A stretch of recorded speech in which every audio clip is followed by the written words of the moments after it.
বহরমপুর লোকসভা আসনে ক্রিকেট তারকাকে প্রার্থী করে চমক দিয়েছে তৃণমূল।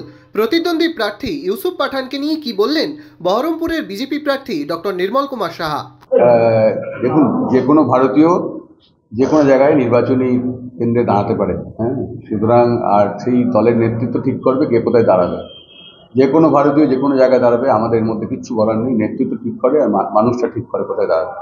যেমন এখানে আমাকে ঠিক করে যে বিজেপি এখানে দাঁড় করিয়ে দিয়েছে, এই ব্যাপারে কারো কিছু বলার থাকতে পারে। তিনি ইউসুফ পাঠানকে দাঁড়াবে, কোথায় কি দাঁড়াবে আমরা সে ব্যাপারে কোনো কথা বলা উচিত নয় এবং বলতে চাইছি না।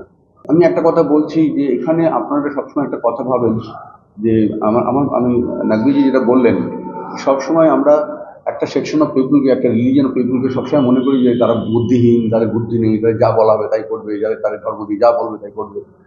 আজকে কিন্তু এটা 1924 সাল, ডিজিটাল ইন্ডিয়া, বিকশিত ভারত। প্রত্যেকের হাতে মোবাইল, প্রত্যেকের ব্যাংক অ্যাকাউন্ট, প্রত্যেকের বাড়ি, প্রত্যেকের শৌচাগার, প্রত্যেকের বাড়িতে জল, গ্যাস, এগুলো কিন্তু দেশটাকে অনেক পাল্টে দিয়েছে। সুতরাং বি সিরিয়াস। আপনি যখন যা বলবেন সেইভাবে, মোহাম্মদ আলী বললো, তুমি এই সমাজকে বললো সব তুমিকে ভোট দিয়ে দাও, সবাই ভোট দিয়ে, প্রত্যেকে চিন্তা করতে শিখেছি। All are scientific, all are educated now. সুতরাং এত বছর, 70 বছর ধরে যে জিনিসটাকে আপনারা বারবার বলছেন ধর্ম নিয়ে, সবাইকে ধর্মীয়, সেকুলার দেশ, ধর্মনিরপেক্ষ রাষ্ট্র ধর্মনিরপেক্ষ থাক, প্রত্যেকে তার ধর্ম নিয়ে নিজের ধর্মাচরণ করুন, কিন্তু রাজনীতির মধ্যে এইভাবে ধর্মাচরণ করবেন না। মানুষকে, যে কোনো ধর্মের মানুষকে মানুষ বলুন, মানবতা বলুন, ধর্ম মানবতা। আর বৈষম্য যদি বলেন, একটাই বৈষম্য, সেটা হচ্ছে অর্থনৈতিক বৈষম্য। যে গরিব তাকে চিহ্নিত করুন, তাকে সুযোগ দিন, এবং আমার মনে হয় এইভাবেই বিকশিত ভারত মোদির হাত ধরে আবার আসবে, আবার থাকবে। আর মানুষ বুঝবে কে কাকে প্রার্থী করেছে, কে সুযোগ পেলো, কে বেশি সুযোগ পেলো না। এগুলো নয়, আমাদের কাজ মাটির কান্দে পড়ে থাকা, মাটির কাছাকাছি গিয়ে মানুষকে পৌঁছে দেওয়া। তোমরা নরেন্দ্র মোদীর যে লেবার্টির সুযোগ আছে সেটা কতটা পৌঁছেছে, সেই সুযোগ পৌঁছে দেওয়ার মধ্যে কোনো ধর্মীয় মেরুকরণ করা হয়েছে কিনা, এইগুলা বড় প্রশ্ন হয়ে দাঁড়ায়।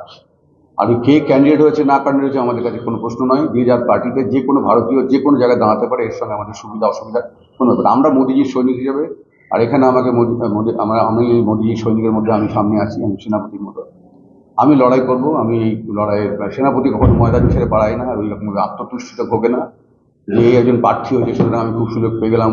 এগুলো ভাবার কোনো কারণ নেই। গুরুত্ব দেওয়ার কোনো প্রশ্নই আসছে না। আমি মোদিজির কাজ মানুষের কাছে পৌঁছে দেবো, মানুষ গুরুত্ব দেবে।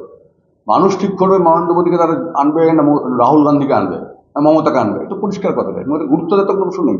মানুষ ঠিক করবে কাকে গুরুত্ব দেবে। It is the man, human, যে ঠিক করবে কাকে আনবে। তা আমার গুরুত্ব দেওয়ার প্রশ্ন নেই। যদি তারা মনে করে হ্যাঁ রাহুল গান্ধী আসলে দেশ ভালো চলবে, রাহুল গান্ধীকে ভোট দেবে। আমার গুরুত্ব দেওয়ার সঙ্গে ভোটের কোনো নির্ভর করবে না।